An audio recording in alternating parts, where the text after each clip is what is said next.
Sieging a settlement should not be an easy undertaking. Total War Warhammer 3 has reworked how sieges work. With new ways of attacking as well as defending, every inch taken will cost dearly.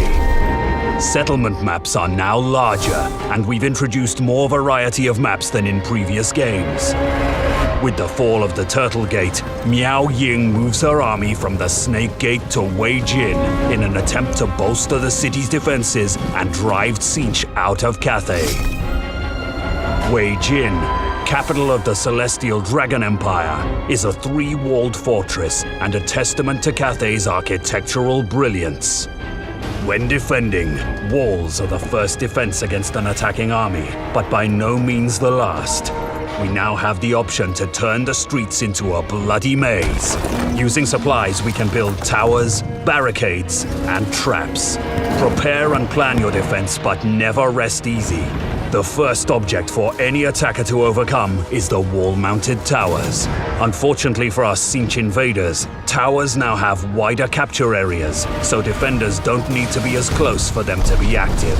This means we can spread our docked units across a larger area and pepper the invaders with arrows, bullets, and artillery on their approach. The might of Grand Cathay isn't enough to keep Tzeentch from breaching the walls. The walls will soon fall. It's time to fall back to our secondary positions within the city. Our defense now lies with our barricades, traps, and towers. We'll need a new currency introduced in Warhammer 3, supplies.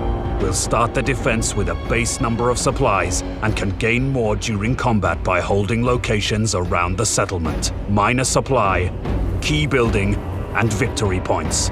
These key points have pre-designated build locations for construction. Once a barricade or tower is constructed, it can be dismantled for a refund of supplies and rebuilt elsewhere. But keep in mind, construction and dismantling is a lengthy process. Barricades and towers are destroyed if their health reaches 0, or if the supply, building, or victory point they're attached to is taken by the attackers. If this occurs, your supplies are not refunded. It's worth noting that whilst attackers can capture points, they cannot build barricades or towers. Rather than a messy brawl in the streets, Warhammer 3's sieges are about defenders controlling the flow of battle, using a settlement's architecture to plan and execute layered fallbacks and hardpoints, where they can chip away at an attacker's forces. To this end, settlements have become multi-leveled with bridges and upper tiers that cross over streets, giving ranged units more opportunities to shine. A good many of these bridges and overlooks are dockable like the primary walls, giving our soldiers all the buffs and benefits of any other docked unit. In sieges, both the attacker and defender's role are tactically more challenging and more rewarding. Settlements in Warhammer 3 have been designed with more open areas and strategic avenues to hide troops in. The avenues are the perfect ambush spot, making flanking and devastating charges a more viable tactical strategy. In overview, Warhammer 3's sieges offer a diverse array of fresh settlements to overcome and protect. They allow defenders to prepare for a new kind of battle occurring after the attackers have taken the primary walls. They add a new currency to manage and spend on fortifying defensive fallback positions with barricades, towers, and traps which are used to further repel invaders.